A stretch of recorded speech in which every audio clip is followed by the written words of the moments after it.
Assalamualaikum warahmatullahi wabarakatuh. Pagi-pagi makan roti bakar, khabar?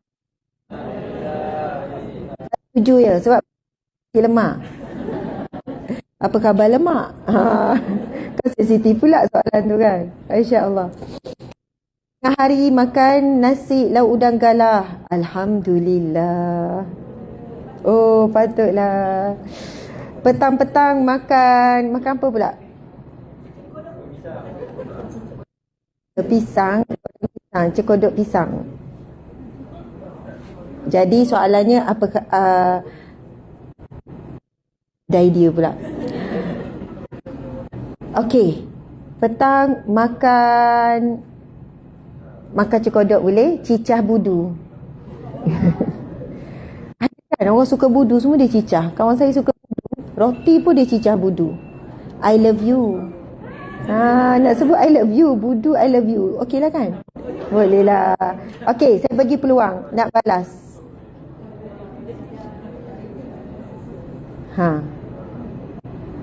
Orang lelaki pun boleh juga lah, tapi niatkan isteri masing-masing. Oh, isteri pun tak biasa buat kan?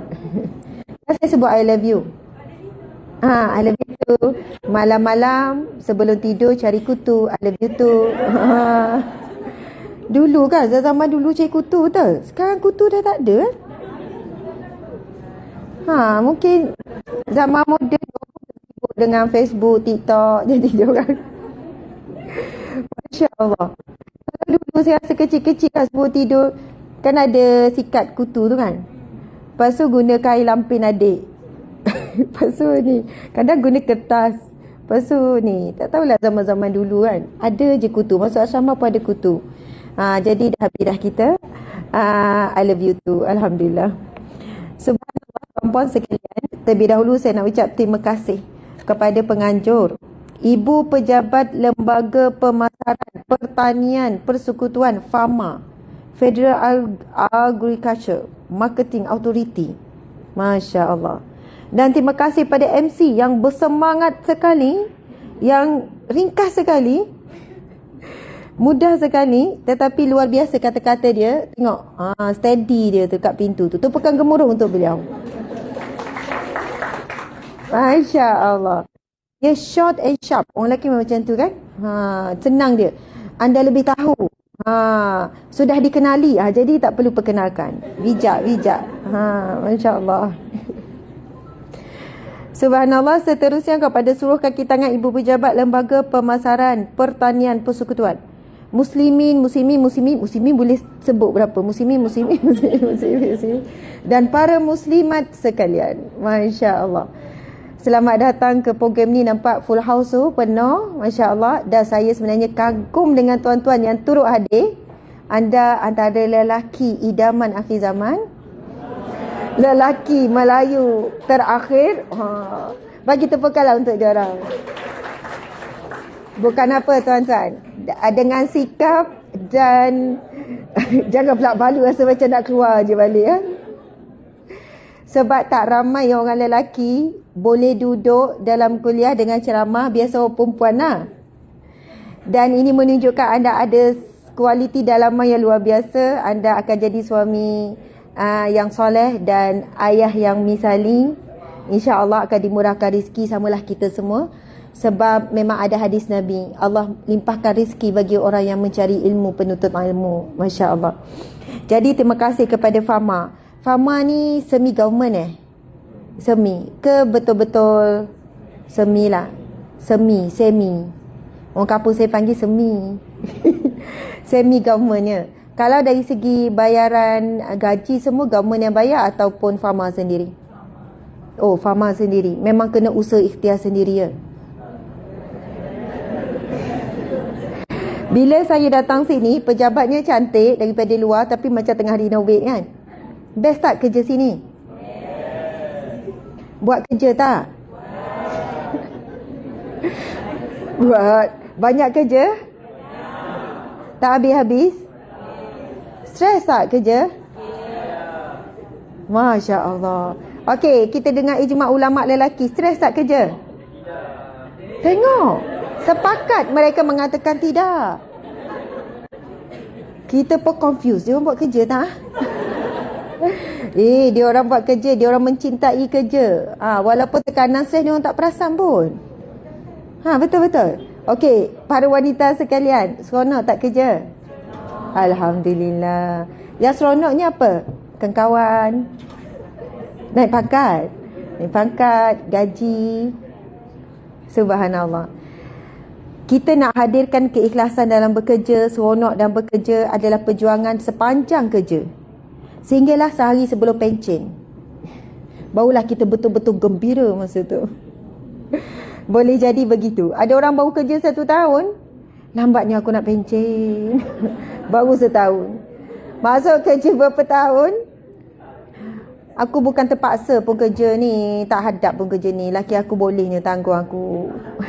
Tengok orang lain sendiri rumah, bestnya di sendiri rumah, seronok di sendiri rumah. Padahal dia ada peluang, tapi dia tak berhenti juga. Bukan senang jadi sendiri rumah. Betul atau tidak? Walaupun kita ada ruang, suami kata boleh awak nak di sendiri rumah, daripada awak balik duk cerita-cerita stres macam nak bakar pejabat lah apalah. Awak berhenti je lah awak di sendiri rumah, tapi awak kena sedia terima apa yang ada. Awak boleh tak ni? Kita cut bajet, boleh, cukup sebenarnya. Itu yang ramai tak sanggup. Sebab dah biasa berbelanja, dah biasa dengan ruang kewangan yang begitu. Nak sempitkan ruang tu bukan senang. Sebab itu kita bersyukurlah dengan apa yang kita ada. Bersyukur dengan kawan-kawan keliling walaupun ada yang kita tak suka. Sebab kita pun bukan semua orang suka. Bersyukurlah dengan bos. Janganlah bilalah dia nak pindah. Kalau dia pindah, aman pejabat ni. Macam ada je sila terasa ya. Contoh yang lain, kita menunggu-nunggu momen tertentu. Kalau dia tak ada, aku memang akan kerja excellent. Aku nyampah kat dia je. Aku akan bersemangat bila sekian-sekian. Oh, tahun baru semangat. Rupanya sehari je, 1 Januari. Lepas tu rasa macam biasa dah. Kadang kita tunggu momen-momen tertentu untuk kita berubah, untuk kita jadi lebih baik. Sedangkan kita tak perlu sebab pun untuk kita jadi lebih baik. Hanya perlu niat dan nekat. Oh, aku jadi macam ni sebab kawan. Aku bukan nak ngumpat sangat, bos tu. Tapi ada ketua ngumpat, ada timbalan dia, ada AJK dia. Sentiasa ada topik-topik yang nak dibincangkan. Kami bukan ngumpat, kami muhasabah diri. Supaya besok kami jadi bos, kami tak jadi macam tu. Peringatan perlu bermula daripada sekarang. Gitu kan. Bunyi macam tazkirah padahal ngumpat. Bunyi macam muhasabah. Muka saya masih serius. Orang nampak tengah berzikir tu, tengah bincang akhirat tu. Masya Allah. Tuan-puan sekalian, saya pernah bekerja di pejabat. Lebih kurang 9 tahun. Saya pegawai hal ehwal agama Islam JAKIM, dihantar bertugas ke Jabatan Agama Islam Negeri Sembilan. Jawatan pertama penuh pengarah bahagian Undang-Undang Keluarga Islam, kemudian penuh pengarah bahagian halal. Saya resign tahun 2017. Jadi kita nak sebut apa? Konflik, krisis, drama-drama, sinetron, K-drama. Di pejabat tu faham sangat. Lagi ramai perempuan, lagi banyak drama. Betul atau tidak? Bersuara pula dia. Betul kan orang lelaki kau? Perempuan macam cerita comel je kan? Siapa yang dah kahwin kat sini? Oh, tak laku. Saya baru nak cakap, tak laku ke orang? Faham tak? Siapa dah kahwin kat tangan? Tak apa nak ngaku. 1, 2, 3, 4. Yang lelaki 4, 5. Oh, ni belum laku lagi. Belum. Handsome ni. InsyaAllah tahun ni dikenakan isteri yang salihah. InsyaAllah. Saya nak tanya yang kahwin ni, isteri berapa orang? Seorang. Banyak tak drama dia? Banyak. Tengoklah ramai ni, lagi banyak drama. Itulah warna-warni kehidupan. Kalau pejabat ni laki semua, boring tak? Oh lah. Saya tanya jujur orang lelaki. Kalau semua lelaki belakang pejabat ni, boring tak? Itu jawapan jujur. Jadi, macam itulah dalam kita buat drama, buat sinetron, buat semua tu, kita tetap kena jaga batasan. Jangan melanggar sampai selalu. Kalau boleh, jangan langsung buat perkara maksiat. Mengata, mengumpat, mengeji, adu domba. Sampai Nabi sebut, an-namimah la yadkhulul jannah. Pengadu domba, dia bermula pada ngumpat. Tidak akan masuk syurga. Diharamkan syurga. Walaupun di tempat kerja dia macam berada di syurga. Seronok, gembira. 8 jam kerja, yang betul-betul kerja 2 jam je. Yang lain tu, buat-buat sibuk, buat-buat kerja. Subhanallah, Allahu Akbar. Sebab apa? Daripada hasil pekerjaan inilah kita bawa balik. Sama ada rezeki itu berkat ataupun bercampur maksiat. Sama ada rezeki itu menambahkan kebahagiaan rumah tangga ataupun akan meruntuh dan merosakkan sedikit demi sedikit. Masya Allah. Alhamdulillah, tajuk kita hari ni awal-awal mula dah panas ni. Panas ke sejuk? Sejuk, aircon kan? Jangan ada sesiapa bangun walau panas macam mana pun, okey? Subhanallah. Tajuk kita adab pergaulan dalam pekerjaan. Okey, jom kita tengok slide yang disiapkan. Adab pergaulan dalam pekerjaan. Okey, sana okey, tak apa. Saya punya ni pointer nak tuju sana. Sini. Connect tak? Saya rasa macam tak ada bateri. Ada. Oh, duduk kat situ. Okey, sepatutnya kalau duduk situ pun jadi kan? Tak apa, you nak ambil. Subhanallah, next. Oh, ke saya kena kontrol kat sini? Banyak sangat laptop ni.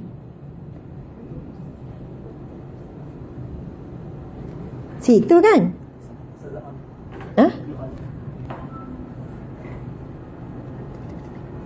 Oh, boleh on kat sini. Ya Allah, jatuh maruah saya macam tak tahu. Subhanallah. Okey. Latar belakang. Oh, ini pasal Fama. Pasal syarikat tuan-puan sekalian. Lembaga Pemasaran Pertanian, bla bla bla bla. Okey, bla bla bla, bla bla bla bla. Bawah sekali. Melalui strategi berikut. Pembangunan luang pasaran. Luang. Betul lah tu, luang. Oh, pembangunan infrastruktur pemasaran, pembangunan keusahawanan, pembangunan pemasaran produk, pembangunan regulasi pemasaran. Fama. Saya dulu menyewa di bangunan Fama. Oh, pejabat kami, Jabatan Agama, masa saya bertugas dulu, sebelum ada bangunan dia, saya duduk di bangunan Fama, sewa tu dalam 2 tahun lebih. Lepas tu bawah ada kedai Fama kan. Fama kan dia ada kedai yang gerak tangan. Tak ada. Tak ada bawah Fama. Kan saya duduk bangunan apa? Oh, saya bangunan Felda. Baru nak bangga kan? Aduh, tarik balik. Saya ingat FF. Dia kalau yang warna orange tu, F gitu, tu Felda. Oh, Fama tak ada bangunan tak? Oh, ni lah bangunan. Tadi tu macam confident je kan? Saya pun terlebih confident. Okey, tarik balik lah tu. Subhanallah, lupakan ya apa yang berlaku tadi. Macam tak berlaku. Okey, insyaAllah. Yang bakal kita bincangkan adalah Dek, saya rasa awak kena tunjuk sini. Sebab nampak saya kat sini. Tak apa, tunjuk sini. Okey, subhanallah. Ni wire. Saya pun duduk sini. Saya berdiri. Pergaulan dari sudut bahasa Arab. Okey, kita terus pergi. Ini antara, insyaAllah, saya tunjuklah dulu. Hakikat anak cucu, larangan berduaan ketika Nabi SAW melihat percampuran antara lelaki dan wanita. Tindakan Nabi memberikan laluan untuk wanita jika berdua, yang ketiga adalah syaitan. Ikhtilat yang dibenarkan, batas dan adab ketika bekerja. Syarat yang membolehkan ikhtilat, contoh ikhtilat. Ikhtilat ni pergaulan lah. Yang diharamkan, boleh kena ilih berdua, kisah, doa-doa. Okey, kita tengok ni antara fakta-fakta ni. Rakan pejabat bertaruh pikat isteri orang, tak pandang anak dara. Akhirnya kantoi, ada video borak mesra di WhatsApp. Penjawat awam, pikat isteri, suami orang boleh dipenjara. Penjawat awam, pikat isteri atau suami orang boleh dipenjara. Bagi yang beragama Islam, perbuatan itu juga merupakan kesalahan syariah dan boleh dikenakan hukuman yang sama mengikut peraturan-peraturan pegawai awam. Boleh rupanya pergi ke mahkamah buat aduan. Nak dibicarakan, suami saya dingorati oleh bosnya. Dingorati. Dipikat ataupun digoda. Suami menggeletar jumpa video seks isteri. Dalam diam sakan layan nafsu dengan rakan sekerja. Isteri dituduh bunuh suami bersama rakan sekerja. Stres ni. Buntu, suami ada skandal rakan sekerja. Sikap tidak menjaga batas boleh membawa kepada hubungan terlarang di tempat kerja. Habis dah. Kita kan suka gosip-gosip baca. Tak puas. Lepas ni kita akan banyakkan lagi lah. Kerata-kerata akhbar. Sebenarnya sangat banyak tuan-puan sekalian. Bila sebut pasal skandal di tempat kerja, ada berlaku tak kat sini? Tak. Alhamdulillah. Nak korek rahsia pula kan? InsyaAllah. Dekat bangunan ni ada berapa orang kerja ni? 100 lebih, 200 lebih, banyak, 500 lebih. Lelaki berapa persen? Memang ramai perempuan ke lelaki? Perempuan lagi ramai. Macam 40% lelaki, 60% perempuan gitu. Hampir sama ramai. 70% perempuan. Oh, lelaki jadi rebutan lah ni. Okey, tuan-puan sekalian, dulu saya kerja perunding cara rumah tangga. Kaunselor dengan masalah rumah tangga, antara aduan paling tinggi kalau melibatkan curang adalah skandal di tempat kerja. Hubungan di tempat kerja. Sebab kita 8 jam sehari kan. Daripada rakan sekerja jadi rakan tapi mesra. Teman tapi mesra. Lepas tu tak ada apa semua. 8 jam kita makan sama, keluar minum sama. Lepas tu kat pantry gurau senda. Kadang-kadang ada yang bawa cekodok makan sama-sama. Cekodok. Saya pun suka cekodok. Lepas tu pergi kepada muka masam sikit. Lalu ditanya-tanya, "Puan, kenapa puan macam sedih je?" "Oi, nampak saya sedih?" "Mestilah, sebab saya suka tengok muka puan." "Apa? Kenapa cakap macam tu?" "Sebab bila saya tengok puan senyum, saya rasa seluruh hidup saya ibarat bercahaya." Senyuman puan seperti matahari. Bila puan tak senyum, macam mendung je. Mata puan tu macam bintang-bintang di langit. Kalau yang tu memang rasa nak muntah lah pula kan, lebih-lebih sangat. Bayangkan, walaupun dia ada isteri di rumah, tapi isteri selebet, macam kita kat rumah lah. Okey, mana lagi cantik? Kat pejabat ke kat rumah? Siapa jawab tu? Macam suara lelaki. Mana lagi kita melawak? Kat rumah ke kat pejabat? Kat pejabat muda 10 tahun. Balik rumah tua 10 tahun. Kadang suami ingat siapa tadi. Kalau dia mamai-mamai, dia ingat hantu duduk sebelah dia. Dengan rambut tak sikat, ngebang gitu je, baju koyak-koyak. Kan? Sebab baju koyak tu paling selesa. Minta maaf lah bang, baju saya terimalah seadanya ya. Sebab lagi lama baju tu lagi lembut, betul tak? Kalau baju kelawar tu dah sampai separuh dah dia punya koyak. Angin masuk, anak bangin keluar, macam tu. Sebab apa? Kita pentingkan selesa lah daripada indah, daripada cantik. Masa tu lah keluar semua suara sebenar. Suara dekat pejabat, suara kepit. "Bos, ada apa-apa? Ada apa-apa lagi ke nak tolong?" Dengan bos kan, tu suami orang tu. Bayangkan buat perkara yang sama dekat suami kat rumah. "Bang, ada apa-apa lagi ke?" Terkejut suami. Terkejut. "Awak kenapa ni? Kenapa pula? Kalau ada apa-apa, bagi tahu je." Suami ni mesej anak-anak, kalau anak dah besar, "Balik, mak kau dah lain macam." Biasanya kalau orang nak mati, dia dah berubah. Dia ada berubah. Tak pernah mak kau tanya soalan macam ni. Kat pejabat normal. Kita jaga suara kita. Kita jaga cara jalan kita. Cara duduk yang sopan, bergaya. Muka kita jaga. Betul tak? Kita jaga senyum manis. Okey. Jumpa esok dah. Semangat cayuk-cayuk. Contoh-contoh lah. Orang lelaki pun sama lah. Dekat pejabat, tuan-tuan saya tahu tuan-tuan ramah dengan kawan-kawan. Pemurah, suka belanjakan kawan.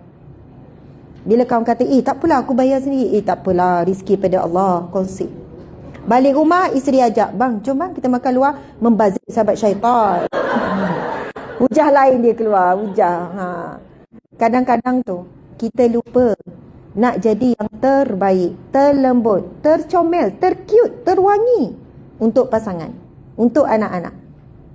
Inilah permulaan sebenarnya kepada konflik sampai krisis. Konflik ni gaduh biasa. Krisis ni sampai peringkat pertengkaran yang tidak boleh diselamatkan lagi dah. Dah mulai duduk asing, cakap semua dah kasar, dah tak ada hubungan suami isteri dan lain-lain. Dan sangatlah mempengaruhi bagaimana corak hubungan di pejabat dia dengan lelaki dan lelaki dengan perempuan akan mempengaruhi corak perhubungan di rumah. Kita sangat cenderung melihat yang indah-indah tu pada orang lain. Orang lelaki contohnya, tengok ada perempuan dekat pejabat lemah lembut, sopan santun. Kat rumah pula isteri asyik jadi atromen je, rasaksa je, sehingga jadian je. Tengok dekat pejabat, lembut je, senyum, jalan sopan, minta maaf ya encik, tumpang lalu. Aduh, cair tengok.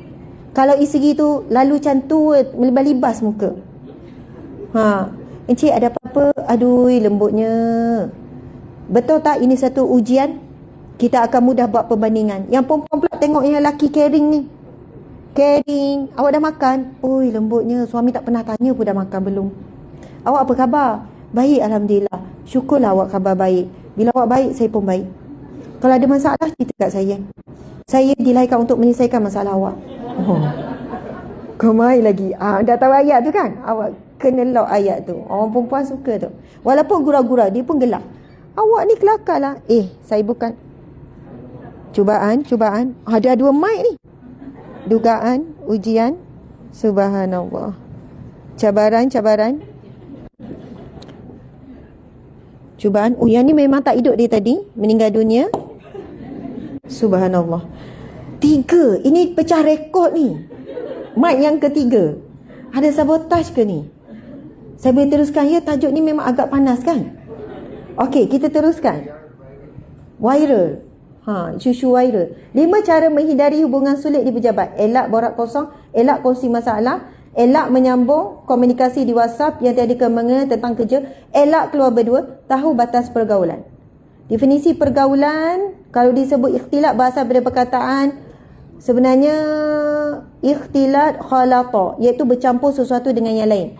Dari segi istilah, ikhtilat ialah perjumpaan antara lelaki dan perempuan yang bukan mahram secara fizikal atau secara maya dan membawa kepada saling melihat dan berkomunikasi antara satu sama lain. Tengok gambar tu, pakai kopiah tu, pakai tudung elok, pakai jubah. Itu suami isteri kot ya. Kita bersangka baik. Mereka bekerja suami isteri di pejabat dan mereka perlu berbincang sebelum mereka balik ke rumah, supaya hal-hal pejabat tidak bawa pulang ke rumah. Ada tak kerja suami isteri kat sini? Tak dibenarkan ya? Oh, ada. Masya Allah. Tuan-puan sekalian, kita tengok lagi senario hari ini. Antara suasana kerja yang berlaku, perlu menaiki kenderaan yang sama, perlu hadiri perbincangan wajib antara lelaki dan perempuan. Pengalaman saya kerja di pejabat agama, contohlah kita diarahkan untuk hadir satu mesyuarat di luar, wakili jabatan, dan kita diminta pergi seorang. Kita nak ajak teman, semua tim kita pun tak boleh pergi, semua ada tugas. Kita diwakilkan oleh pengarah untuk hadir. Jadi kenderaan jabatan sudah disiapkan. Pemandu adalah lelaki, betul kan? Kita nak duduk mana? Depan tepi lelaki pemandu ataupun di belakang? Ya, kena duduk belakang. Walaupun rasa macam sombong, rasa macam bos-bos, setengah orang dia rasa macam tu. Tak sedap duduk belakang, macam kurang rendah diri katanya. Macam hebat sangat, macam bosi sangatlah duduk belakang. Tapi bila pemandu lelaki, yang perempuan sebaiknya, sebolehnya ataupun larangan sebelah dengan pemandu lelaki. Setuju tak apa saya kata? Ia lebih ada batasan. Memanglah kita cakap, takkanlah nak ada sesuatu dengan driver, takkanlah sekian-sekian. Bila duduk sebelah, kita akan borak tak? Kita akan borak. Perempuan lelaki duduk sebelah-sebelah di tempat yang tertutup, walaupun terbuka, orang nampak, cermin nampak, tapi tertutup. Dia ibarat seperti kalau kita naik Grab, kita duduk tepi pemandu ke duduk belakang? Kita duduk belakang, lebih selamat. Betul atau tidak? Sebab apabila duduk sebelah, peha nampak, tangan nampak, macam-macam, dekat. Mula-mula pegang tak betul. Gelak dulu sebelum buat lawak. Tak apa. Lawak tu dibatalkan. Sebab nanti dia pitching, dia lari. Tuan-puan sekalian, ia banyak bermula daripada duduk sebelah. Ialah pegang gear, lepas tu dah terlebih gear pula. Kan? Pegang gearbox lah pula. Ia bermula daripada sentuhan-sentuhan, tersalah sentuh. Bermula daripada borak. Puan ada berapa orang anak? Okey, gini. Bila dah biasa, mesra, kita boleh langgar batasan. Kalau driver perempuan, tuan-tuan nak duduk mana? Tapi tak ada driver perempuan kan? Okey, tuan-tuan sendiri kalau naik dengan kenderaan jabatan, pemandu lelaki, duduk depan ke belakang? Kalau berdua je? Kadang duduk depan lah. Sebab sama lelaki. Tak ada masalah lah. Okey. Kalau pergi satu buah kereta, sebuah kereta, tetapi tak naik kenderaan jabatan, kawan tu bawa, staf tu lelaki, nak duduk sebelah dia ke duduk belakang? Ya. Ini staf sama staf ataupun pegawai sama pegawai. Kadang-kadang sebab segan nak duduk belakang, macam di driver pula, so kita pun duduk depan. Yang terbaik adalah, minta maaf ya encik, saya segan nak duduk sebelah, saya duduk belakang ya, suami saya tak bagi, alasan suami. Itu yang the best. Dia akan faham. Takkan dia nak kata, mengada, dah lah saya tukang bawa, dia duduk belakang macam bos-bos pula. Bos-bos tu ayat-ayat kita, ayat-ayat persepsi. Padahalnya untuk jaga pergaulan, tak ada masalah pun. Kita boleh cakap terus serang, kita ada maruah diri, kita ada batasan nak dijaga. Kalau kita nampak suami kita bawa kereta, sebelahnya rakan pejabat perempuan, kita ada rasa apa-apa tak? Jujur saya tanya, kita ada rasa something tak? Lepas tu kan, bertembung dengan kita, dia pun buka cermin. Oh, nak pergi mana? Nak pergi meeting. Oh, dengan surat, ya puan, saya ni suami puan ni, doakan kami ya, kami nak pergi meeting. Terbakar tak rasa? Adakah masa tu kita dikatakan tak profesional nak cemburu? Come on lah, ini rakan sekerja, ini nak pergi meeting, duduk sebelah. Oi, panaslah, meeting besar-besaran lah kat rumah nanti. Seorang lelaki yang ada maruah diri, dia tahu nak jaga batasan, itu isi orang, tak ada pilihan, tak ada 3, 2 orang je. Dia yang, puan, tak apa, puan duduk belakang. Itu lebih baik. Tak apa, saya bawa, it's okay. Kalaulah dia dapat partner yang tak nak menjaga, maka dia sendiri yang silakan. Tak apa puan, puan duduk belakang, saya depan. Lepas tu cuba sedaya upaya tidak ada perbualan yang kosong, yang tidak melibatkan yang penting dan sebagainya. Betul atau tidak, dalam sebuah kereta, suami orang, isteri orang, dia akan ada satu perasaan. Bukan perasaan suka ke apa, tetapi adalah goosebump tu, ataupun, faham maksud saya ya? Normal tak semua ni? Normal lah. Hormon normal kan? Maksudnya, dia macam, situasi tu perlu dielakkan. Kalau dapat bawa teman perempuan, elok naik berdua, lelaki seorang. Ataupun lelaki 2, perempuan seorang. Kalau seorang lelaki, seorang perempuan, oi, yang ketiga siapa? Syaitan. Itu hadis Nabi. Antara 2, lelaki dan perempuan, di tengah antara mereka adalah syaitan. Syaitan ni kerja dia memanglah mengindah-indahkan. Macam sebelum kahwin lah, masa bercinta. Syaitan buat kita rasa rindu-rindu. Syaitan memang bijak. Dia buat kita suka apa yang tunang kita suka, apa yang pakwa-makwa kita suka. Awak suka makan apa? Burger. Samalah. Dan suka, seorang tu tak suka. Kita ni memang serasi. Warna-warna, awak suka apa? Saya suka biru. Saya sejak lahir biru. Memang masa saya lahir kebiruan. Dan suka. Oh, bila masa bercinta, masa mengorat, masa tu, semua benda serasi lah. Semua ni, dan kita boleh mengalah macam tu je. Macam, it's okay, don't worry, saya faham. Oh, sangat memahami, sangat bertolak ansur, sangat macam-macam. Buat rindu-rindu, ya Allah rindunya. Nak bagi salam tu, ujung tu paling susah. Awaklah dulu, awaklah bagi salam. Awak bagi salam, saya jawab, kita off. Okay? Dah ulang salam tu sampai 20 kali. Assalamualaikum, Waalaikumsalam. Awak, kejap. Punyalah, sekarang K je dibalas. Kalau ada lebih pendek pada K, orang lelaki lah K. Kan? Dulu O-K-A-Y. Lepas tu O-K. Lepas tu K. Lepas tu kadang tak balas. Gitu je. Tuan-puan sekalian, syaitan sebelum nikah bagi hubungan yang haram, hubungan yang tidak halal, dia mengindah-indahkan, mencantikkan suara, wajah, gerak perilaku. Tapi bila halal dia bertukar rupa. Rasa jemu, rasa bosan, rasa tak dia menarik, dah jemu tengok, rasa biasa. Oh, ini ujian. Antara yang haram memang disebut dalam Al-Quran. Syaitan mengindahkan perbuatan buruk kamu. Dan apabila perbuatan baik itu diperlihatkan buruk, tak indah, biasa je, dah tak manis dah. Okey, tuan-puan sekalian, kita tengok lagi hakikat anak cucu Nabi Adam AS. Ni tulisan apa ni kan? Okey, tolong. Tak boleh baca. Situ boleh baca. Gitu. Okey. Tak apa. Ada soalan? Oh, cover. Tak apa. Nanti dia tengok. Kalau ada apa-apa soalan kan nak tanya, terus tanya je. Tertanya-tanya ke apa ke. Sini ada pantry. Mesti ada kan? Biasa tak orang lepak-lepak kat pantry? Oh, tak biasa. Dia memang tak ada kursi meja tu, tak ada? Ada. Maksudnya sekejap je, lepas tu Masya Allah, hebatlah orang Fama ni. Memang makan pun, minum pun cukup-cukup je. Telan apa semua. Ya. Oh, ada kafe. Biasa tak tengok rakan sekerja lelaki dan perempuan, minta maaf ya, duduk makan sama-sama satu meja? Tak biasa. Adalah juga, mungkin ada meeting. Betul. Dia tak boleh tunda dah meeting tu. Masa makan tu juga kena meeting. Ada tak keluar makan restoran-restoran luar-luar? Ada kan? Ini satu hal. Bermulanya bibit-bibit. Bibit-bibit. Bibit. Bukan bibit pembatu rumah tu.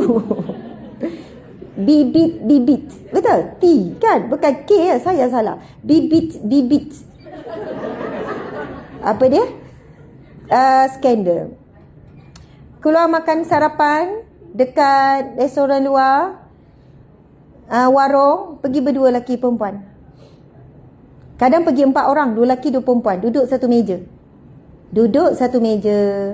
Lepas tu kita beranggapan janganlah sangka buruk. Ni rakan sekerja, boleh tak jangan fikir pasal keburukan orang. Ayat kita. Bayangkan masa tengah makan, depan ni lelaki makan, yang ni kan kita perempuan sebelah. Lepas tu rakan sekerja lelaki, kita jadi menghadap. Meja pula bukan besar sangat, macam yelah, memanjang ujung-ujung. Kau tengok cerita Princess Prince kan, ujung-ujung, padahal lelaki bini kan. Kadang berbual pun jauh apa semua. Okey, ini meja makan warung kecil je, duduk depan. Okey ke tak okey? Siapa cakap tak okey tadi? Betul. Dah kahwin belum? Kan orang bujang kan? Kamu nampak suami orang, isteri orang duduk berdepan, okey ke tak okey? Yelah, duduk berdepan makan tadi je. Dia takutlah tu, dia takut. Okey. InsyaAllah tak kena kecam, insyaAllah. Okey, faham tak? Ini isteri orang, suami orang makan satu meja berdepan. Okey ke tak okey? Tak okey. Tak okey. Tapi mula-mula tak okey tau. Bila dah biasa, jadi normalisasi. Lama-lama rasa okey. Lepas tu kalau ada orang macam bercakap, kata, apa ni? Itulah sangka buruk.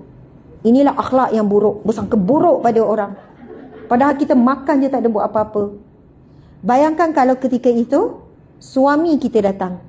Kebetulan dia pun makan depan tu. Suami pun tegur, ada apa? Sarapan. Laki orang duduk kat depan. Muka kita cuak tak? Ada risau tak? Ada bimbang tak? Lepas tu suami kita pun duduk kat meja sebelah. Lepas tu rakan sekerja perempuan duduk depan dia. Rupanya sama. Sekarang sama. Tadi kita nak cakap, takkanlah dia nak cemburu. Rakan sekerja kot, dia pun kenal lah. Ini pun kawan lah. Sekarang rakan sekerja perempuan duduk depan dia. Sekarang nak buat apa? Nak pindah tempat duduk tak? Tak apalah, saya duduk dengan suami saya. Ganti tempat saya tadi. Kita rasa benda tu biasa. Tapi bila kita bayangkan suami kita nampak, isi kita nampak, mereka ada di situ, baru kita rasa keadaan tu tak patut. Sebenarnya boleh je nak pergi satu kereta, 2 orang lelaki, perempuan, dua lelaki depan, 2 perempuan belakang. Tapi bila kat kedai, duduklah meja asing. Tak ada masalah kan? Betul tak? Ke masalah? Jadi konflik di tempat kerja ke? Atas kita sebenarnya nak jaga. Kami pun pernah, saya kerja lama dekat agensi kerajaan. Dia keluar satu kereta, ada urusan, ada meeting, wakil jabatan, lepas tu berhenti makan. Tapi kita akan pilih meja yang asing. Yang lelaki dengan lelaki. Tiba-tiba 3 orang, kita seorang perempuan. Tak apalah duduk seorang. Bila kita boleh jaga, walaupun di belakang, ini disebut antara ciri-ciri wanita yang solehah. Dia boleh menjaga dirinya, walaupun ketika suaminya tidak ada. Suami pun sama, dia jaga dirinya walaupun isterinya tidak ada. Kerana dia menjaga itu dalam, bukan kerana faktor luar, kerana dirinya, keinginan dalam hatinya. Belum lagi cerita yang WhatsApp ni. Suami tak bagi emoji mata sepek tu, senyum mata sepek tu. Lama-lama sekali baru dapat emoji tu dekat suami. Ayat serius je WhatsApp dengan suami, direct gitu je. Oh, balik ke apa? Ni, kenapa lambat sangat? Oh, jam. Saya dah check, tak jam pun. Oh, dah check. Perjalanan suami tu. Patut dah sampai 10 minit yang lalu. Awak bagi tahu tu serang, awak sebenarnya pergi mana? Macam nak gaduh kan, macam nak perang je.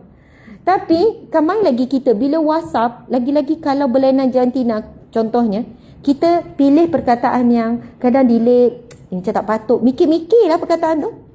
Lepas tu siap buat tangan gini, buat mata love, contoh. Walaupun emoji, saya nak tanya, dia mempengaruhi atau tidak? Ya. Kalau ni yang bujang dapat emoji mata love, tak suka? Masya Allah, baguslah. Memang calon suami yang soleh betul lah ni. Kenapa tak kahwin lagi ni?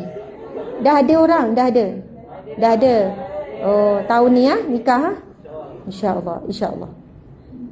Subhanallah. Kita orang beriman, orang Muslim, dia akan jaga sampai perkara-perkara sebegitu. Emoji pun dia fikir sesuai tak? Kalau nak senyum, buat senyum emoji biasa. Sebab emoji tu melambangkan kita kan? Belum lagi dalam satu grup, sebab namanya rakan sekerja, sampai boleh melawak, sampai melucah. Laki perempuan boleh melucah sama-sama. Boleh buat lawak, gelak-gelak. Padahal kalau campur perkataan-perkataan lucah dalam lawak, itu dah haram dah tu. Sebab itu ada perkataan yang keji. Okey. Bismillahirrahmanirrahim. Sabda Nabi SAW. Hadis yang sahih. Kita baca sama-sama? Saya baca, tuan-puan ikut lepas tu. Bismillahirrahmanirrahim. Inna Allaha kataba ala bani Adam hazzahu minaz zina adraka zalika la mahalah fazinal ain an-nazar wazinal lisan al-mantiq wan nafsu tamanna wa tashtahi wal farju yusaddiqu dhalika au yukadzibuh. Sadaqa Rasulullah sallallahu alaihi wasallam. Hadis yang sahih riwayat Bukhari. Maksudnya, sesungguhnya Allah Subhanahu wa taala telah menetapkan pada setiap anak Adam bahagiannya daripada perbuatan zina yang pasti terjadi dan tidak mungkin dihindari. Sekiranya dia melanggarlah, maka zina mata dengan melihat, zina lidah dengan perkataan, dalam keadaan nafsu berkeinginan dan membuat-buat, dan kemaluanlah yang akan membenarkan perkara itu ataupun menafikan. Ada zina mata, ada zina lidah, dan ada juga yang dikatakan zina telinga. Zina mata, Daripada mata, dia bukan pergi ke hati dah. Daripada mata, dia nampak dan membayangkan. Dia membuat imajinasi dalam kepala daripada mata. Kemudian pergi kepada lidah. Bermulalah kata-kata yang menusuk kalbu, kata-kata yang indah, kata-kata yang mengorat dan sebagainya. Ada di kalangan rakan sekerja, mereka ni ada banyak kes macam ni. Suami orang, isteri orang, mereka tak bercinta, tapi mereka saling mengambil berat. Dan mereka tahu, mereka perlu rahsiakan hubungan berat mereka itu. Hubungan berat lah kita kata. Dan mereka tak adalah plan, tak ada cakap sayang-sayang, tak ada cakap rindu. Tetapi mereka saling tahu mereka memerlukan untuk tanya khabar. Awak sihat hari ni? Sihat. Awak apa khabar? Okey. Isteri okey? Okey si saya. Suami awak? Anak-anak hujung minggu? Orang panggil teman tapi mesra tu. Mereka tak adalah sampai merancang nak bercerai-berai dan sebagainya. Nak kahwin, tidak. Tetapi mereka suka ada orang ambil tahu. Ada tempat nak meluah. Saya sedih sikit lah ada gaduh dengan suami. Awak kuat ya? Kalau awak lemah, saya pun lemah. Aduh lah. Awak isteri yang baik. Kalaulah awak jadi isteri saya orang yang paling bahagia. Wah, sudah ayat tu.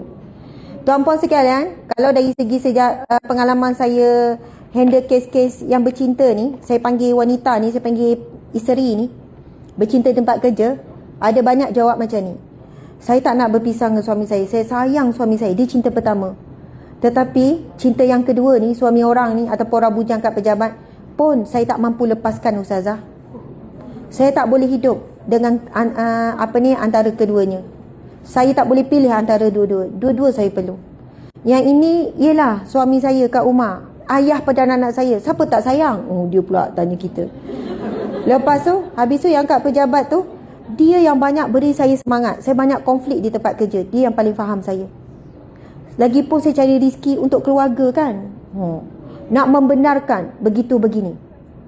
Sampailah peringkat kita cakap perbuatan itu haram, mesra sekian-sekian.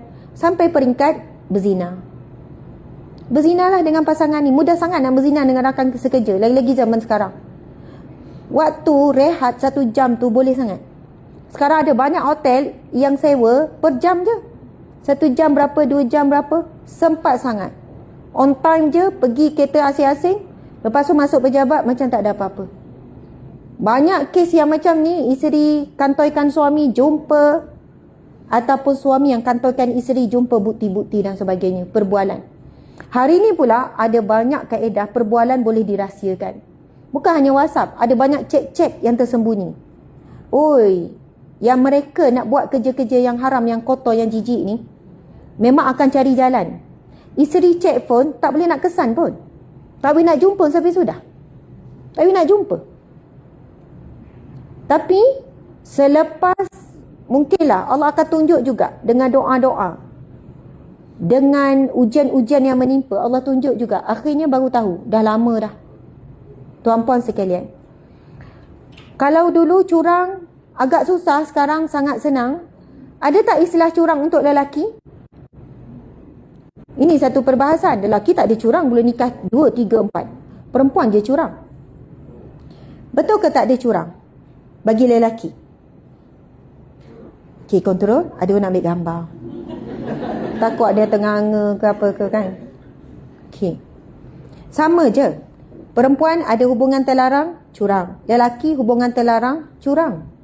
Kalau betul nak nikah 2, 3, 4, dia dah ada pengalaman nikah yang pertama, patut yang kedua, ketiga, keempat itu lebih bermaruah. Itu pernikahan orang yang lebih dewasa. Bukan dengan cara bercita-cita macam orang muda lagi. Kalau tak berkenalan, tak WhatsApp-WhatsApp mesti macam mana nak kenal? Ini bukan tahap orang bujang dengan orang bujang ni. Dia dah sampai peringkat level memang tujuannya adalah untuk nikah. Dan pernikahan bukan tujuan supaya melenyapkan maksiat. Kalaulah ada ramai suami yang ugut macam ni, awak nak ke tengok saya terus buat dosa? Awak nak ke tengok saya terus buat maksiat? Itu ke tujuan nikah? Kalaulah sebelum kahwin tak boleh kawal nafsu, pernikahan bukan menjamin dia boleh kawal nafsu. Dia boleh buat perbuatan yang sama dengan perempuan lain walaupun dah nikah yang kedua, walaupun yang ketiga, walaupun yang keempat. Pernikahan yang dibina tu sekadar menghalalkan perbuatan haram, maksiat yang dibuat. Itu bukan tujuan nikah. Dan percayalah, ujian kepada mata ni bagi lelaki dan perempuan sampai mati. Orang perempuan pun ujian mata. Tengok suami orang lain berketak-ketak, sado, elok six pack, suami kita one pack. Makin membesar pack tu kan. Anak pun confused, siapa mengandung ni? Sama naik je, tapi ayah tak bersalin. Contohlah, tengok lelaki lain good looking, oi, mencabar. Ingat, lelaki saja ke ujian ni, perempuan pun diuji dengan pandangan mata. Betul atau tidak? Tengok macho, lemah lembut, isteri nak masuk kereta, buka pintu, kita pun dah 20 tahun nikah, sekali pun yang adanya hempas pintu ada. Tapi Nabi SAW, Nabi memang gentleman. Isteri nak naik unta ataupun nak naik kuda, Nabi lapikkan kaki Nabi tau, angkat isteri. Padahal boleh naik sendiri je, sebab automatik binatang tunggangan dia dah ada tempat untuk lapik kaki kita naik. Tapi Nabi yang mulia meletakkan pahanya untuk isteri naik. Sebab itu kita tengok cerita-cerita Mak Saleh kan tuan-tuan, biasa kita tengok lelakinya, suaminya bukakan pintu untuk isteri kan. Itu sunnah Nabi, membantu isteri, memudahkan isteri.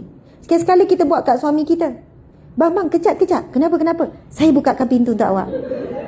Suami nak pergi kerja, suami tengah nganga, okey, bang tutup mulut, nanti lalak masuk. Tak apa bang, saya tutupkan.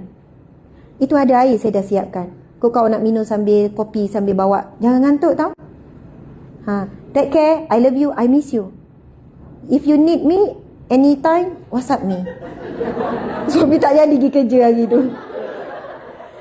Awak tak pergi kerja hari ni, awak tak ya? Kenapa bang? Yelah, kot accident ke apa ke. Dekat rumah je, macam lain sangat. Oi, kalau cerita bab romantik suami isteri, Rasulullah dengan isteri, dahsyat. Tahap romantik, kita kata potong kaki. Manis sangat, sweet sangat. Kongsi burus gigi. Ya. Itu hadis yang sahih riwayat Bukhari. Aisyah cerita, apabila Rasul nak bersugi, Rasul akan meminta saya bersugi dulu, guna dulu kayu sugi tu. Lepas tu dibersihkan, baru Nabi guna. Bukan Nabi guna dulu baru bagi kat Aisyah, tak. Semua orang nak bekas Nabi, tapi Nabi tak. Dengan isteri Nabi suruh isteri guna dulu, barulah Nabi. Boleh buat balik ni? Bang, tunggu, awak jangan berus lagi. No, tunggu, saya guna dulu burus gigi awak ni, lepas saya buruh awak. Mungkin lepas tu berlaku muntah apa semua, tak jadi nak teruskan. Ya, kalau nak cerita satu demi satu romantik Nabi dengan isteri. Dan memang krisis rumah tangga bermula dengan dia jadi dah ada silent mood dalam rumah tangga. Silent mood. Suami isteri tak banyak borak, tak banyak cakap. Siapa isi orang kat sini? Siapa ada suami angkat tangan? Siapa dah nikah? Angkat tinggi-tinggi mengaku. Tak pernah mengaku ni. Tinggi lagi. Oh, hampir semua. Masya Allah lakunya. Orang faham, terbaik. Rezeki jodoh Allah bagi yang lelaki pun, yang belum bertemu jodoh, moga Allah kurniakan suami yang soleh pada tahun ini. Amin. Yang bujang je amin tu ya. Isteri yang soleha. Masya Allah. Tuan-puan sekalian, penting kerana hadis Nabi ini menyatakan penzinahan itu boleh bermula daripada mata, daripada percakapan. Bila bermula ni, rakan sekerja sangatlah berisiko untuk melalui ujian-ujian ni. Seterusnya, keterangan hadis-hadis ini menjadi peringatan penting agar tidak bermudah-mudah dengan dosa kecil, kerana kadang-kadang dosa kecil ini menjadi permulaan kepada seorang anak Adam terjerumus dalam dosa-dosa besar. Okey, larangan berduaan daripada Ibnu Abbas. Lagi sekali kita baca sama-sama. Bismillahirrahmanirrahim. Sami'tun Nabi sallallahu alaihi wasallam yakhtubu yaqulu la yakhluwanna rajulun bi imra'atin illa wa ma'aha dhu mahramin wala tusafir al-mar'atu illa ma'adhi mahramin. Faqama rajulun faqala ya Rasulullah, inna imra'ati kharajat hajatan wa inni tutibtu fi ghazwah kadha wa kadha. Qala antaliq fahujja ma'amra'atika. Maksudnya, saya mendengar Nabi SAW berkhutbah lalu bersabda, janganlah sekali-kali seorang lelaki berduaan dengan seorang wanita kecuali wanita itu disertai mahramnya. Dan janganlah seseorang wanita bermusafir sendirian kecuali ditemani mahramnya. Tiba-tiba seorang lelaki berdiri dan bertanya, ya Rasulullah, sesungguhnya isteriku hendak menunaikan ibadah haji, sedangkan aku ditugaskan pergi berperang ke sana dan ke situ. Bagaimana itu? Rasulullah SAW pun menjawab, pergilah kamu menunaikan haji bersama isterimu. Hadis sahih Bukhari dan Muslim. Dulu memang tak dibenarkan wanita pergi umrah, pergi haji tanpa mahram. Tapi sekarang dah ada perbincangan ulama sekian-sekian membenarkan dengan syarat yang ketat. Kerana sekarang perjalanan sudah selamat, tak macam dulu. Kemudian pergi pula dengan jamaah yang boleh menjaga. Biasanya perempuan ada jemaah yang ramai sekian-sekian. Tapi situasi kalau musafir seorang, musafir dengan berdua memang tidak dibenarkan. Jika terjamin terjaga, ada kawalan, ada sistem yang menjaga ikhtilat semua tu, maka dibenarkan. Namun ketahuilah, banyak perzinaan berlaku di Tanah Suci. Bukan tak berlaku. Saya juga, kami ada syarikat travel buat umrah. Jadi, kita berkawan dengan orang-orang yang menguruskan umrah ni, agensi-agensi ni. Ada banyak, nak kata banyak, ialah tak berapa, kita nak sebut berapa jumlah tu tak ada. Tetapi bukan sedikit yang buat maksiat dan berzina di Tanah Suci. Laki orang, suami orang. Dia tak buat di dalam tu, dia keluar, dia cari hotel yang jauh sikit pada Masjidil Haram, daripada Masjidil Nabawi. Yang memang dah bercinta, tapi si orang, suami orang, dia orang pakat pergi umrah, sana tak ada orang nak halang, tak ada orang nak cek, selamat, tak ada orang nak syak, tapi lama-lama tahu. Bahkan ada juga pasangan, wanita dengan wanita, walaupun isteri orang, melakukan perbuatan apa? Lesbian. Sebab orang mana nak tahu dia ambil dua bilik, sebilik dua. Kan, duduk satu bilik. Suami benarkan, dia pergi dengan kawan, tak apalah. Pergi ikut ejen. Tapi rupanya, barulah suami tahu, mereka ni adalah pasangan luar tabi'i. Macam-macam tuan-puan sekalian. Musafir, sebab ini melibatkan haji dan sebagainya. Kena jaga. Allahu Akbar. Kalau kes saya dulu, bukan hanya orang muda, orang tua pun boleh terlibat dengan skandal. Contoh seorang wanita ni nak pencen dah. Saya ada ceramah di satu pejabat. Dulu saya kuliah di pejabat ni 2 minggu sekali. Jadi saya akan jumpa orang yang sama, kerap lah 2 minggu sekali jumpa, 2 minggu sekali jumpa. Ada seorang wanita lebih kurang setahun atau 2 tahun nak pencen. Samalah suami dia. Lepas tu dia tangkap suami dia melakukan maksiat dengan wanita muda di pejabat dia. Sampai peringkat melampaui batasan lah. Ini orang yang dah ada cucu ni. Dengan wanita muda umur 20-an, ni umur dekat 60. Lepas tu, bila dia datang, dia cerita, ustazah gini, memang suami saya selalu outstation dan itulah rakan sekerja yang dia selalu outstation sama-sama. Saya kata sama ni memang dia outstation dua. Ya, dia orang auditor. Dia orang kena pergi sampai ke negeri lain mereka berdua. Saya tak pernah syak ustazah atas dasar kerja. Lagipun kami ni dah ada cucu ustazah. 6 orang 7 orang dah cucu. Tak logik suami saya tuan haji. Orang kuat masjid ustazah. AJK masjid ke apa. Tak logik dia nak buat perbuatan yang terkutuk ni. Betul tak? Fikir tak logik kan? Saya percaya tuan haji pun dia tak plan. Dia tak plan dia nak curang. Dia tak fikir pun dia nak buat perbuatan terkutuk tu. Tetapi bermula daripada berduaan tu. Dia membenihkan. Duduk, makan sama, sekian. Dia awak berat ke? Tolong angkat. Jom kita pergi ni. Sebab itu Islam agama yang menghalang daripada awal.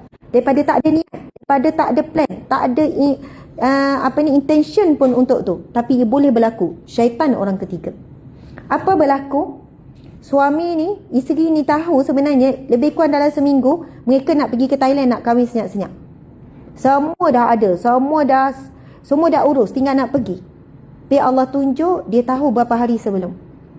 Dan isteri ni libatkan anak-anak semua sebab tak boleh nak ketepikan anak dah besar, ada cucu ni. Ayah ni mula sedar. Tetapi perempuan tersebut tetap tak nak, sebab apa, tak lama lagi nak pencen dapat duit banyak ni. Saya akan pertahankan cinta saya. Saya tak kira. Patut awak yang dilepaskan. Oh, memang yang bukanlah calon madu yang baik. Bukanlah ini memang hak saya. Patut saya ni. Memang nampak duniaan. Memang dia memang target itu sekian-sekian. Lepas tu dengan terus terang, awak tu tak pandai jaga laki gini-gini. Dah pasangan umur dekat 60. Takkanlah mana boleh menyaingi orang muda umur 20 lebih. Betul atau tidak? Sampai peringkat akhirnya walaupun belum pencen, suami dia mungkin setahun 2 tahun belum pencen, terus berhenti. Mengejut walaupun tak ni, maksudnya suami ni tahu dia dah terlanjur, maksudnya dia dah buat perbuatan yang ni, dia tak boleh nak hentikan selagi mana dia bekerja bersama-sama. Dan saya tanya isteri ni, apa yang puan buat dalam tempoh 2 minggu sampai suami sanggup buat keputusan drastik? Maksudnya sebab dia tahu dia tak boleh nak elak. Dia takut dia kalah lagi dengan ujian nafsu tu. Jadi suami terus hantar surat resign apa semua. Dia kata sepanjang dalam tempoh tu Ustazah, saya istighfar sebanyak-banyaknya. Saya ulang bacaan surah 3 surah Al-Fatihah. Saya serah kepada Allah sebab saya tak nak ubah hati suami saya. Saya tak tahu suami saya sakit ke tak, kena mandram atau tidak. Tetapi saya yakin Allah akan membantu orang yang dianiaya. Sebab caranya bukan cara yang baik. Cara bercakap wanita ni pun bukan cara yang baik. Dia memang niat dengan anak-anak saya semua dia maki dan sebagainya. Akhirnya Alhamdulillah. Mungkin Allah bagi kesedaran kepada suami nekat terus. Maksudnya konflik tu boleh dihentikan. Allahu Akbar. Jadi, bila kita tengok situasi-situasi begini, jangan kita rasa orang muda saja. Orang tua pun tak boleh lagi. Tak boleh kita kata, alah pakcik, percaya je pakcik tu, takkanlah yang muda tu nak kat dia. Oi, duit boleh menggelapkan mata. Betul atau tidak? Duit, mana kau duit? Saya nak cerita pasal duit ni. Ada seorang pesyarah ni cerita pada saya. Ada seorang pesyarah ni, dia cerita direct pada saya pengalaman dia dengan student universiti hari ni. Masa tu dia ni profesor tinggilah pangkat di universiti. Dia kata, Ustazah, sekali tu Allah nak tunjuk, nak bagi saya dengar student ni cakap apa. Saya duduk dekat kafe, student ni tak perasan, dia orang duduk belakang saya. Saya daripada belakang nampak muda lah Ustazah, depan nampak tua. Jadi dia tak perasan saya Ustazah. Saya dengar apa yang dia borak kat belakang sama-sama student ni. Student nowadays. Zaman law ni. Bukan semua. Tetapi kerana dunia materialistik hari ini. Mereka boleh borak apa? Dia kata, aku besok, habis ni, aku orang kaya. Aku tak kisah orang tua. Kalau kat pejabat tu, bos-bos tu. Contoh, dia cakap macam dalam drama. Alah, yang penting duit. Dapat siap bulan 2,000, 3,000, okey lah. Dia boleh bagi kita kondo ke apa. Aku tak kisah langsung dia tua ke repot ke, tak handsome ke, asal penting duit. Aku rasa dia pun cakap pasal pesyarah tu pesyarah ni. Ui, aku nak cuba tackle lah. Sekian-sekian. Tak ada perasaan berdosa, tak ada perasaan belas kasihan. Belas kasihan kepada wanita-wanita lain yang tak ada langsung. Dia orang plan, dia orang nak, kenapa dibesarkan dengan dunia materialistik. Dan sebab itu ramai juga pelajar-pelajar universiti yang dah terlibat dengan dunia pelacuran. Sama ada lelaki ataupun perempuan. Kerana apa? Materialistik. Nak guna handphone mahal, nak guna laptop mahal. Masa belajar lagi dah ada kereta. Bila generasi ni masuk di tempat kerja, akan bercambah lagi. Kita skandal di tempat kerja. Dia dah aim sekian-sekian. Dengan pandai dengan itu sekian-sekian. Sebab itu orang yang menjaga betul-betul ikhtilat pergaulan, insya-Allah selamat. Kalau contoh ada rakan sekerja perempuan hantar mesej yang pelik-pelik, macam mesra sikit, blok je lah terus. Kalau kita blok orang tu, bila dia WhatsApp dalam grup, mesej dia kita boleh baca tak? Kita blok personal, tapi kita ada grup rakan sekerja, kita masih boleh baca tak? Masih boleh. So, blok tu bukan dikira sebagai kita menyusahkan gerak kerja tak? Tak susah pun. Rakan sekerja kot. Kalau ada hal boleh jumpa depan kan, bincang, tanya. Sebab apa? Kekuatan untuk menghentikan ikhtilat pergaulan bebas ni yang susah. Sebab hati tu memang suka kalau ada orang mesra, berlainan jantina. Ambil berat, tanya khabar, beri hadiah, pujian. Walaupun sekadar pujian, tahniahlah meeting tadi, terbaik. Saya kagum dengan cara awak bagi cadangan tadi. Berbunga tak kalau lelaki lain WhatsApp personal pada kita? Keep it up. Oh, macam tu kan. Buat macam ni. Contoh. Ada juga WhatsApp, puas hati tengok awak lawan bos tadi. Itu memang tak mesra lah. Tapi pun kita tak boleh. Itu adalah mengumpatlah pula. Maksudnya kadang-kadang syarat yang suami saya letak bila saya bekerja. Saya kerja dengan suami. Sekarang, dulu dia pensyarah 16 tahun. 16 tahun dia pensyarah. Dia resign 2 tahun 3 tahun yang lepas. Saya pun beri syarat pada dia, pun beri syarat pada saya. Lepas tu walaupun sekarang kerja bersama-sama, dua-dua adalah CEO syarikat. Kita ada banyak anak syarikat, 13. Staf semua ada 200 lebih. Tapi dia bagi tahu kepada staf lelaki, jangan siapa-siapa ada WhatsApp ustazah personal ya.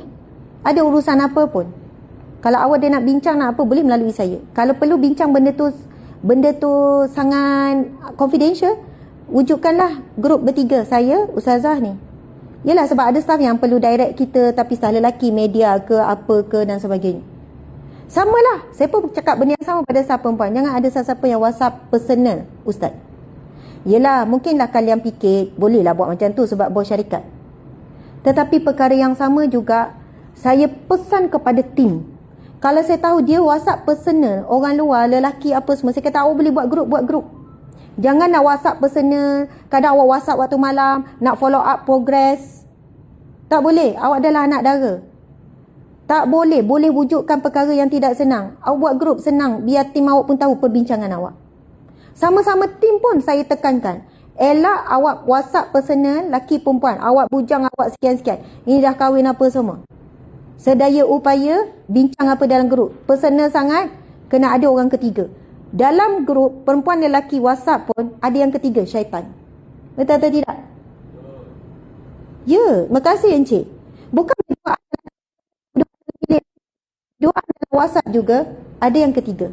Betul-betul urgent dengan bos, takkan kita kata, bos, jangan mesej saya ya. Takkan nak warning bos kan? Bos jangan mesej saya, kalau nak mesej saya melalui suami saya. Oh God. Tak jadilah macam tu. Bos macam, kita faham lah kalau bos level bos tu kita tak boleh nak kontrol. Lepas tu kita tahu dia direct je, esok meeting dah ready, okay bos ready, tu tak ada perasaan lah. Ni sama-sama level rakan sekerja, kadang tidak keadaan memerlukan pun, sekadar nak beri sokongan, basi-basi dan sebagainya. Pujian sangat bahaya. Nampak benda tu simple, lawa lah, suka tengok penampilan awak, kemas, cantik, elegan. Oi, jalan lepas tu macam tak pijak bumi rasa. Kalau yang lelaki lah puji perempuan, perempuan puji lelaki, handsome, good looking. Untung isteri awak dapat awak. Oi, dia pula isteri aku tak pernah puji ni. Sebab banyak kes saya bermula dengan pujian je, skandal. Bermula dengan pujian, lepas tu mohon cerai. Isteri cakap apa? Saya tak pernah dihargai oleh suami. Suami melopong tengok isteri. Encik tak pernah puji isteri? Pernah ustazah, tapi saya tak reti nak puji mulut. Contoh, kalau dia masak sedap, saya nambah. Faham tak? Itu cara dia puji, dia makan nambah tu, kira sedap lah tu. Tapi mau dia cakap, sedapnya awak masak, terima kasih ya, awak lah paling sedap sekali masak dari dunia ni. Sebab tak ada orang lain dah masak. Tak kisahlah macam mana pun tuan-tuan perempuan sekalian. Tapi ada orang dilahirkan dalam keluarga tak biasa puji-puji ni. Bila dia kahwin tak reti memuji. Mak ayah tak pernah puji adik-adik, tak puji, betul atau tidak? Bila kahwin dia pun tak reti nak memuji. Isteri ni beza pula, suka dipuji, perempuan suka dipuji. Dia bermula dengan dia bawa bekal masak ke pejabat dia. Lepas tu rakan pejabat lelaki selalu puji masakan dia. Bermula daripada tu je. Suami saya tak pernah puji ustazah. Saya ngaku yang saya ada orang istimewa kat pejabat. Dia pandai hargai saya. Maksud hargai bagi orang perempuan tu puji. Padahal suami kata, lepas tu kata, dia tak pernah bagi hadiah pada saya. Encik, betul ke tak pernah bagi hadiah? Ustazah, saya beli sofa, saya beli almari. Baru je, kalau ustazah tak percaya, saya rasa macam suami ni memang lurus je. Kalau saya tak percaya, resit ada lagi Ustazah. Takkanlah nak suruh saya pergi tengok kat rumah dia kan. Resit saya simpan. Cuma saya tak cakap lah itu hadiah. Saya tak kerti nak romantik, ni hadiah untuk awak. Semoga awak selesa. Semoga awak suka. Betul tak? Tapi yang kat pejabat tu bagi hadiah badan murah daripada sofa. Yelah hadiah biasa-biasa. Ini hadiah untuk awak sebab awak special. Hadiah ni ikhlas daripada hati saya. Jadi kerana ayat-ayat seperti itu. Sama kita ibu ayah, wahai ibu ayah, kita kena puji anak. Sebelum orang lain memuji anak, ramai anak tinggalkan mak ayah sebab ikut lelaki. Betul atau tidak? Yang membesar susah payah beri kasih sayang mak ayah, tapi kerana pujian je. Dia kat rumah asyik kena marah je dengan mak ayah. Kau ni buat kerja apalah? Mak masa besar kau macam-macam mak boleh buat tau. Anak tu buat kerja tak sempurna. Apalah susah macam ni? Komplain manjang. Anak tu rasa tak dihargai. Tiba dekat sekolah, ada lelaki yang puji dia. Saya sukalah tengok awak, sweet sangat. Kalau saya isteri akan datang, saya nak muka macam awak. Sama ada lelaki di kelas ataupun lelaki luar kelas yang tunggu dia, puji-puji dia. Kita puji tak anak kita comel, cantik, handsome? Okay, kontrol. Awak dapat tak tangkap? Okay. Selalu nak buat poster tak ada gambar yang tepat sebab saya nganga, saya gitu. Jadi saya kena ni. Okey, tuan-puan sekalian. Pujian sangat mempengaruhi. Rasul suka memuji isteri. Muji kawan-kawan. Sampai Rasul puji Sayyidina Umar, sekiranya ada Nabi selepasku maka Umarlah orangnya. Sampai tahap tu Nabi puji. Dan memang tak ada Nabi lagi, Nabi-Nabi yang terakhir. Nabi puji kawan ni. Tetapi puji ada caranya, bukan berlebihan puji mengikut kadarnya. Tapi kalau kita puji anak nak kembang macam mana? Tak adalah riak sangat. Mak ayah puji. Kita puji suami, handsome lah awak, sedap mata memandang. Dia nak riak macam mana? Dia tahulah kita puji tu separuh ikhlas. Tak adalah separuh ikhlas, maksudnya dia sedar diri lah. Kita pun sedar diri, dah tua apa semua. Tapi orang luar puji, lain. Perasaan tu berbeza. Jadi keywordnya adalah pujilah pasangan anda sebelum dipuji orang lain. Puji anak kita sebelum orang lain memujinya. Sebab pujian adalah bahasa terkuat dalam komunikasi menghargai. Betul tak? Bos kita, bagus, saya suka. Kita rasa dihargai kerja kita tu kan? Sekadar puji simple macam tu. Kita buat ketah kerja tu tak tidur malam. Bos mencakap, bagus, terbaik. 2 patah je ataupun terbaik. Dah, kita punya hilang penat tu. Itu kata pujian adalah bahasa penghargaan. Kadang kita dah lama tak puji pasangan kan? Sekarang buka telefon masing-masing. Ya betul. Buka telefon masing-masing. Tuan, buka. Ini tak ada lagi kan? Mak, WhatsApp mak. Tolong beri satu pujian untuk pasangan masing-masing. Tolong tutup pintu. Satu je pintu kita buka, kita akan cek dulu. Dia orang WhatsApp tak? Kalau dia orang boleh tunjuk bukti, kita baru bagi dia orang keluar. WhatsApp lah sekejap, tak ada masalah. Ini dibenarkan. Tengok, tak bagi kerjasama. Astaghfirullahaladzim, Ustazah Asma ni yang suruh. Malaikat sedang memerhatikan. Tulis apa saja dekat pasangan tuan-tuan. Baguslah, yang lelaki semua pegang. Ke buat-buat je dah. Tengok, tak yang ada bini ni pun bagus. Ucaplah apa? Terima kasih sayang. Awak lah isteri ya. Kalau terus nak balik sabar, jangan balik lagi. Betul ke Encik dah tulis? Ya. Encik tulis apa? Encik tulis apa?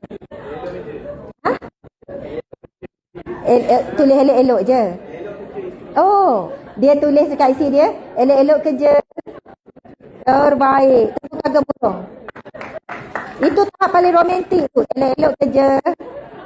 Tuan tulis apa kat isteri? I love you. I miss you. Tengah tulis. Yang perempuan, wakil seorang. Anda tulis apa? Rahsia. Apa? Jangan balik lewat. Aduh, dapat amaran pula. Jangan balik lewat. Boleh, kalau nak tulis, jangan balik lewat. Tapi tambah, saya rindu nak jumpa, tak sabar. Tak boleh Rasa sebelum tulis tu dah nak muntah lawyer. Betul tuan-puan sekalian, hari ni ayat-ayat romantik tu lari tu, takut. Takut pintu ditutup. Tak, sungguh ni ayat-ayat mesra romantik banyak antara pasangan yang haram, yang tak halal. Padahal dengan suami, dengan isteri kita lah nak bercinta, nak berromantik, nak buat ayat. Kalaulah ni puan-puan ni tulis ayat yang power sekarang, boleh jadi tak payah masak petang ni. Boleh jadi kemungkinan besar suami akan mesej, ya makan luar. Awak tak payah masak petang ni, kita makan luar je, kita jumpa. Tak apalah anak kita ambil lambat sikit, kita nak makan berduaan je. Ya, kenalah buat ayat power sikit. Nanti suami reply, awak ni kenapa? Buat tabiat ke? Okey, Masya Allah. Masa kita ni dah habis. Sekarang pukul jam 12. Sepatutnya habis 11.45 kan? Jadi tadi pun kita mula lambat, sedang elok. Jadi kalau saya tambah 10 minit boleh? 10 minit lagi. Penutup. Dah WhatsApp semua? MC mana MC kita tadi? Tuan nama Azmir. Amir. Dah nikah belum? Masya Allah. Mantap cik. Tuan Amir WhatsApp apa?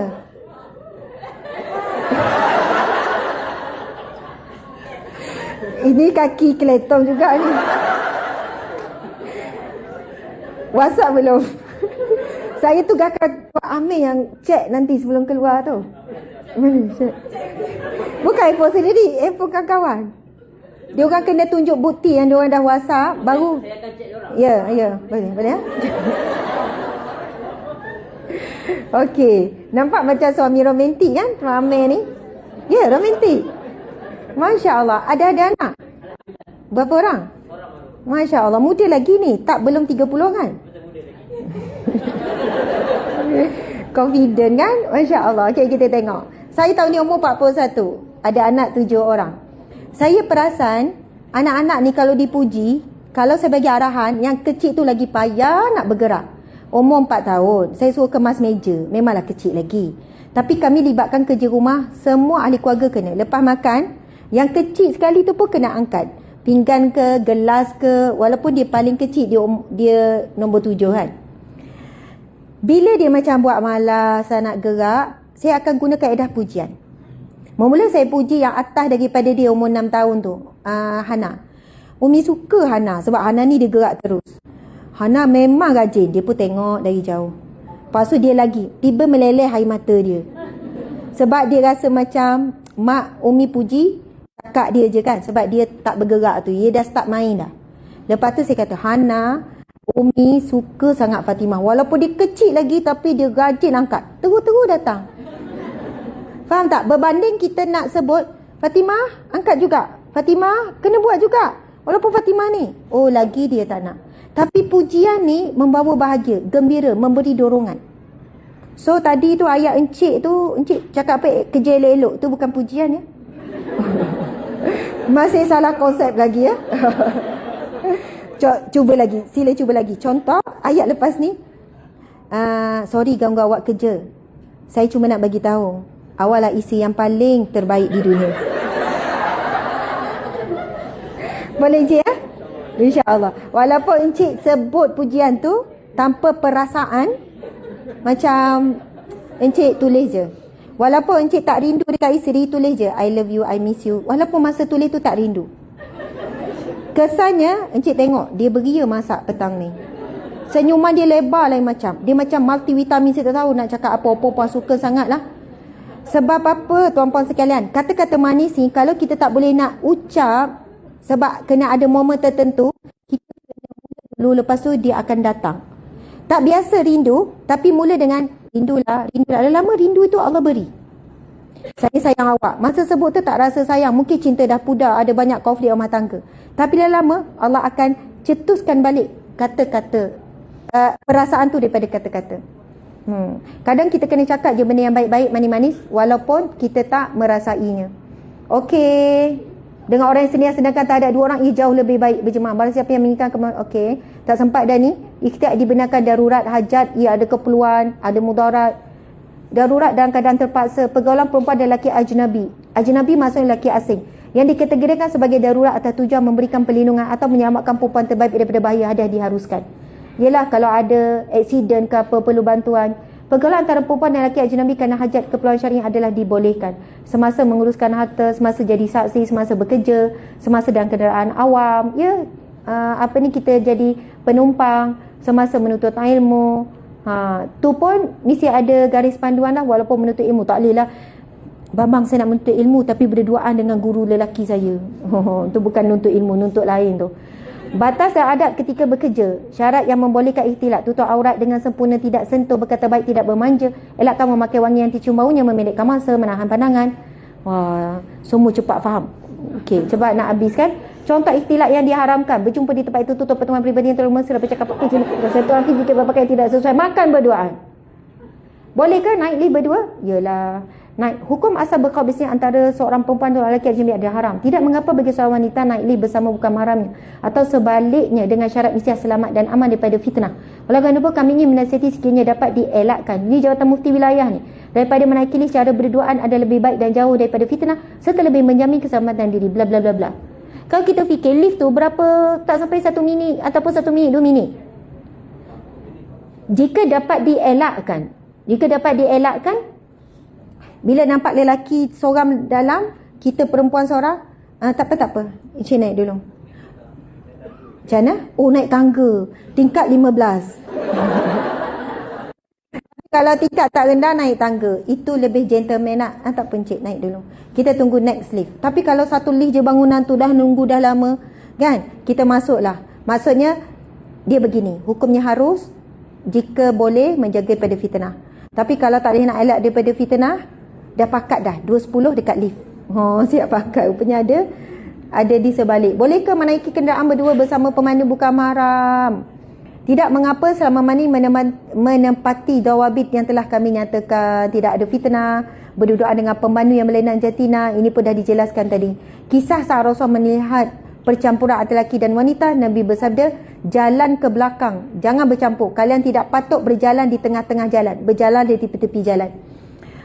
Bab berjalan sama-sama pun, biarlah perempuan jalan sama perempuan, lelaki berjalan dengan lelaki. Kadang-kadang syarikat ada buat, kita panggil team building kan. Banyak ikhtilat berlaku dalam team building. Sebab nak wujudkan semangat berpasukan, buat game, campur grup tu lelaki dan perempuan. Sebab itu, bila kita adalah organisasi Islam seperti FAMA ni, bila ambil organizer untuk buat team building, misi syariah Islamik, terus HR ni bagi tahu. Bila buat aktiviti berkumpulan yang melibatkan sentuhan fizikal ataupun game permainan, kita nak grup itu asing. Perempuan sama perempuan, laki sama lelaki. Betul atau tidak? Kadang melibatkan nak angkat lah, nak kena pegang-pegang tangan lah, nak kena sambung-sambung lah, nak kena saling membantu, saling menyokong dengan menggunakan fizikal. Bahkan ulama bincang, kalau lelaki perempuan bersentuh tanpa lapik, ada yang menyebutkan perbuatan itu tidak dibenarkan. Sebab ada rakan sekerja sampai peringkat mesra, dia main tepuk tampar bahu ni. Dia kata tak bersentuh. Tepuk lelaki, tepuk perempuan, itu panggilan. Semua orang dia panggil sayang. Sayang, kejap sayang, tolong ni angkat barang ni. Dia panggil lelaki pun sayang, perempuan pun sayang. Makasih sayang. Oh, lelaki kalau ada perempuan panggil sayang, rasa apa? Melayang. Tapi ada yang macam tu, dia ramah semua, dia panggil sayang. Jadi panggilan kena jaga, intonasi suara kena jaga, kan? Pandangan mata kena jaga, senyuman. Senyuman kita orang perempuan kan lain, senyum manis, senyum mata sepek, senyum sungguh-sungguh. Tapi dengan bos, dengan lelaki senyum sekadar profesional. Assalamualaikum, senyum gitu kan. Okey. Kisah Nabi memberi laluan untuk wanita selesai solat. Ya. Rasulullah akan duduk seketika setelah memberikan salam setelah selesai solat. Para wanita akan bangun setelah baginda SAW memberikan salam. Menurut Ibnu Syihab, tindakan Rasul ini adalah bagi memberikan laluan bagi wanita keluar dulu dan mengelakkan berselisih antara perempuan. Padahal bukannya duduk, nak berselisih pun Nabi jaga supaya dielakkan berselisih jalan antara lelaki dan perempuan. Sayyidina Umar radhiyallahu anhu berkata, aku lebih rela berjalan di belakang seekor singa daripada berjalan di belakang seorang wanita. Itulah antara penutupnya. Ni banyak lagi ni. Masya Allah. Okey, tuan-puan sekalian. Orang perempuan hari ni, bila berpakaian sedikit ketat, tudung pula singkat, Lepas tu baju pula sendat, pakai high heel pula. Saya tanya, orang lelaki bila berjalan belakang perempuan yang sebegini, terganggu tak? Susah nak. Tuan Amir, berjujurlah dalam berkata-kata Tuan Amir. Tak, sungguh ni kalau perempuan dalam keadaan yang yelah ketat apa semua jalan depan, macam Siti Omar kata tadi tu kan, terganggu tak Tuan Amir? Terganggu. Ya, menunjukkan ia adalah lelaki normal, hormonnya masih normal. Maksudnya sebab apa Saidina Omar sebut aku lebih rela berjalan di belakang singa daripada perempuan. Padahal perempuan tu tutup aurat. Nak kata ujian tu berat, apatah lagi yang tidak menutup aurat dengan sempurna di pejabat. Kalau dulu kes-kes saya, lelaki kata, Ustazah, saya ni sekian-sekian sebab apa, saya tak tahan tengok perempuan-perempuan kat pejabat. Terlalu menggoda, terlalu seksi. Kadang duduk dekat meja menungging, minta maaf ya, saya sebut. Cara dia orang bergurau senda, terganggulah. Lepas tu pakaian mereka menampak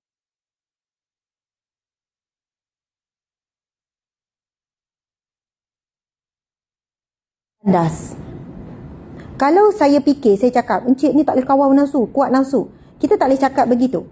Ada orang lelaki, lagi dia nak jaga, lagi susah berperang dengan jiwa. Jadi, dalam hal ini, lelaki kena tundukkan pandangan, perempuan kena jaga diri supaya dia tidak menarik pandangan.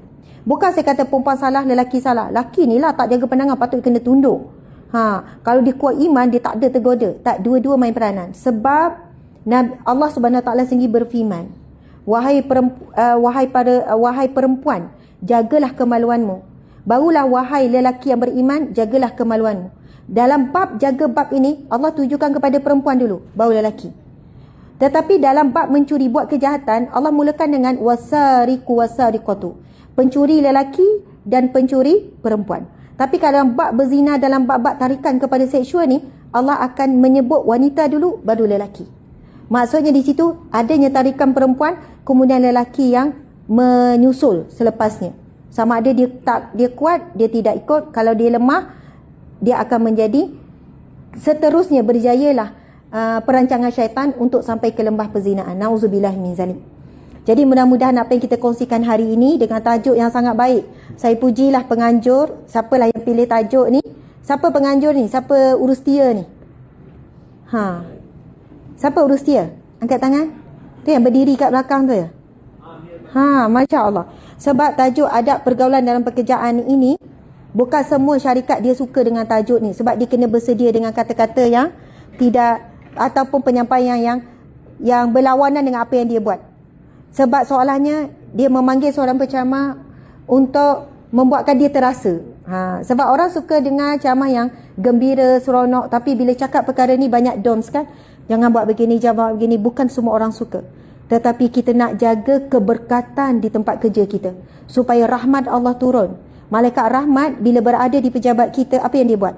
Dia akan solat di tempat itu, dia mendoakan seluruh orang yang bekerja di situ, dia memelihara dan menjaga daripada gangguan jin dan syaitan. Jadi daripada tempat yang berkat, bawa pulanglah rezeki yang berkat. Maka dia akan pergi mengalir keberkatan dalam rumah tangga kita. Kita nak keluarga yang bahagia, keluarga yang kekal sampai ke syurga. Itu ada satu perjuangan yang bermula berkait dengan semua. Bukan hanya di rumah, tetapi berkait sangat bagaimana akhlak kita, peribadi kita, pergaulan kita di pejabat. InsyaAllah. Terima kasih banyak-banyak. Mohon maaf salah dan silap. Sehingga bertemu lagi. Wabillahi taufiq wal hidayah. Assalamualaikum warahmatullahi wabarakatuh. Oh, ada 5K. Oh, ramai yang menonton. Ramai yang suka tajuk ni. Saya bersalah nak tepuk. Okey. Terima kasih. Terima kasih yang menonton 5,000 lebih. Masya Allah. Ramai dapat manfaat dalam dewan ni. Awak tunjuk tak dewan? Dewan ni ada 50,000. Sana 5,000 kan? Okey. Silakan pada MC. Masya Allah.